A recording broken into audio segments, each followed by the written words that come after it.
Morning students, we are going to study of the new topic of class 11 physics chapter 4 physical world।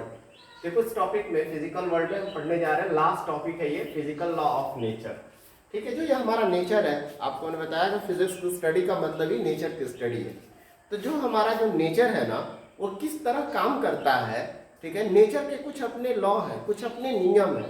ठीक है, ऐसा नहीं कि जब साइंटिस्ट नहीं थे, साइंटिस्टों ने इसको ढूंढा नहीं था, तब ये नेचर उस लॉ को नहीं मानती थी, तब भी लॉ उसको फॉलो करती थी, तब भी नेचर उस लॉ को फॉलो करती थी। ठीक है ना, तो हमारा जो ये नेचर है कुछ लॉ के थ्रू गवर्न होता है। ठीक है ना, लॉ का नेचर का अपना लॉ है, नेचर का अपना लॉ है, और उस लॉ को हमेशा नेचर फॉलो करती है, उसको तोड़ती नहीं है, उसी पर चलती है। क्लियर है, जिसको हम फिजिकल लॉ ऑफ नेचर कहते हैं। देखो, पहली लॉ कंजर्वेशन ऑफ एनर्जी है।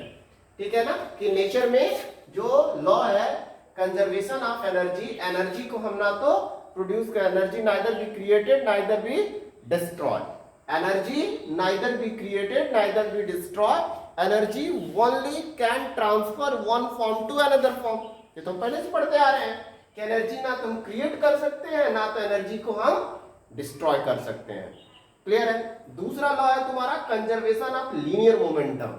तो कंजर्वेशन ऑफ लीनियर मोमेंटम क्या कहता है, तो आप जानते हो ना, conservation of linear momentum actually में न्यूटन का फर्स्ट लॉ है। जो न्यूटन का फर्स्ट लॉ है उसी को फॉलो करता है कंजर्वेशन ऑफ लीनियर मोमेंटम। तो कंजर्वेशन ऑफ लीनियर मोमेंटम क्या कहता है, वो कहता है कि in absence of external force, in absence of external force linear momentum will be conserve. ठीक है, मोमेंटम का symbol momentum P equal to बेटा क्या होता है, mv। ये आप क्लास 9 में पढ़े होंगे कि P इक्वल टू क्या होता है, mv।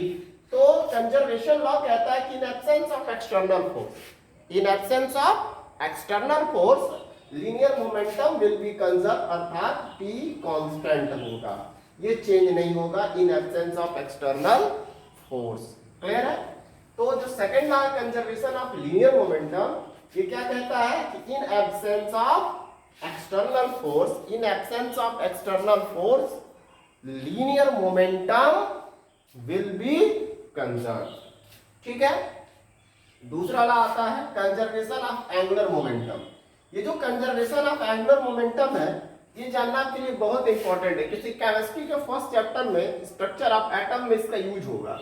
ठीक है, और वहां पर आप कंफ्यूज हो जाओगे, ये समझ में नहीं आएगा।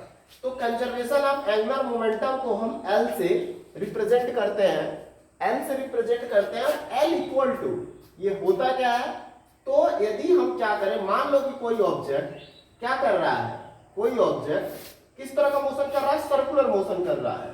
कोई ऑब्जेक्ट यदि सर्कुलर मोशन कर रहा है, तो उस ऑब्जेक्ट का ये यदि उस सर्कुलर पाथ का रेडियस r हो, उस सर्कुलर पाथ का रेडियस r हो, तो इस ऑब्जेक्ट का मोमेंटम और into radius of circular path, अर्थात ऑब्जेक्ट का मोमेंटम p इंटू r, या हम क्या कह सकते हैं, mvr। इसके बारे में और डिटेल में हम पढ़ेंगे अगले कुछ चैप्टरों में, आगे के चैप्टरों में बहुत डिटेल में पढ़ेंगे, लेकिन आज इतना ही जानो, L equal to p into r या mvr। ठीक है, तो जो ये mvr है, इसको बोलते हैं एंगुलर मोमेंटम। ठीक है, अब ध्यान दो कि यदि हम, जैसे कोई मान लो कोई दरवाजा ये चीज है, इस पर मैं फोर्स लगाऊं तो ये क्या कर रहा है, सर्कुलर मोशन ना। तो जब कोई बॉडी सर्कुलर मोशन करती है, तो सर्कुलर मोशन कराने के लिए एक नए क्वांटिटी की रिक्वायरमेंट होती है, जिसको हम कहते हैं टॉर्क। क्या कहते हैं, टॉर्क कहते हैं। टॉर्क बराबर भी क्या होता है, जैसे जान लो, ये सिंबल है टाउ, टाउ इक्वल टू क्या होता है, r क्रॉस ये Fr।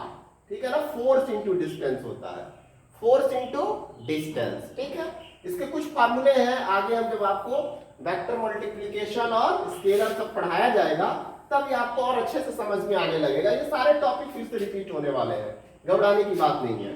तो tau equal to F into R हो गया। क्लियर है। तो F इंटू R तो कहता है क्या, कंजर्वेशन ऑफ एंगुलर मोमेंटम, ये क्या कहता है कि in absence of external torque, in absence of external torque angular momentum will be conserve. ठीक है, in absence of external torque angular momentum will be conserve, अर्थात L कंजर्व होता है। टॉर्क ना लगे तो L क्या रहेगा, constant. In absence of external torque L equal to क्या होगा, कांस्टेंट। क्लियर है? जिस तरह in absence of external force, in absence of external force P क्या होता है, कांस्टेंट, लीनियर मोमेंटम कांस्टेंट होता है। उसी तरह in absence of external torque, in absence of external torque angular momentum will be conserve. Clear?